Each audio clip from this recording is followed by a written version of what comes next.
So somebody's asked what this operation is about, so I might as well tell you. My problem is the front of my tongue. It's on the bit that sticks out, and it's in the middle and on this side.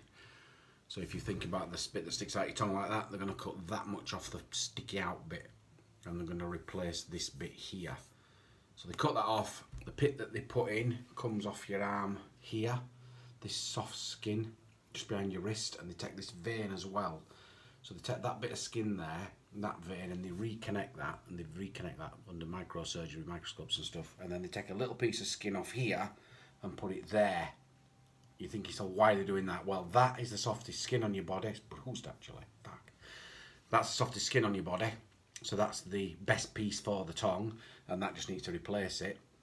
The tongue that's in there, then the bit that they stick in, this bit they graft on, has no muscle in it because they can't connect the nerves.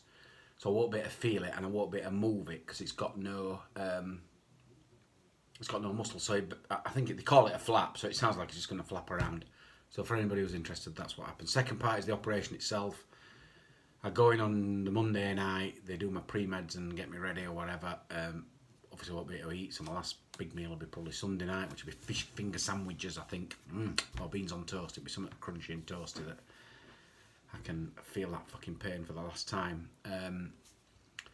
In for the op, 8-hour op, back out. I don't think the first day on the Wednesday, I think Tuesday night's going to be good. I don't think Wednesday's going to be really good. I don't think Thursday's going to be too popular either. So it's obviously a couple of days of pretty shit.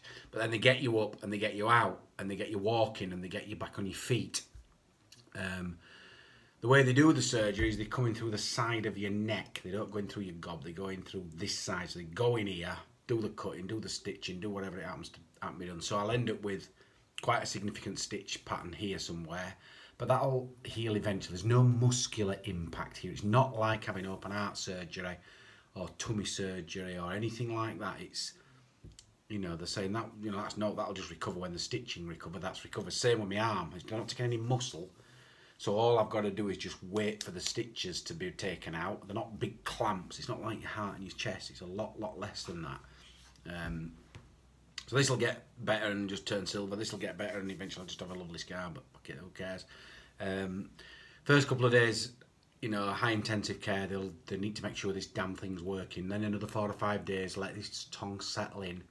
I'll have a tracheotomy, which is a hole in my neck to let me breathe because they don't want me using my tongue and my mouth, and they just want to ease the airway. So I'll be breathing through there.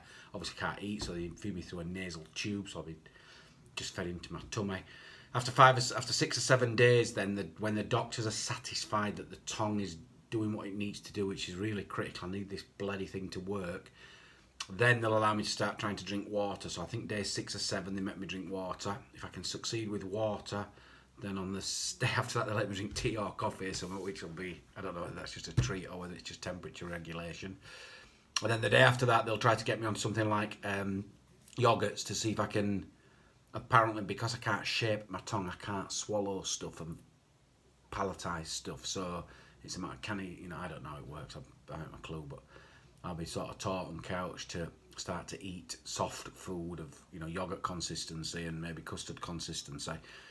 And then the final thing after about two weeks in hospital, what they really want you to do is to try to get you onto mashed up food, stuff, baby food, you know, forked up food, or I don't know, blended food, forked up food.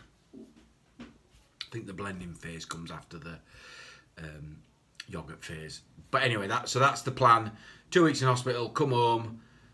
My arm will, you know, soon be recovered once the stitching's out. My neck will soon be recovered once the stitching's done. And I don't know about a tongue recovery. I've not really heard about that. But I think what they're saying is your tongue recovers really quickly because it's a key, you know, and it's built to recover. So that what they're saying is the main recovery after that is about tiredness. What they're warning me about is I'll be knackered, I'll be tired, I won't be able to do it, I won't be able to walk, I won't be able to do it.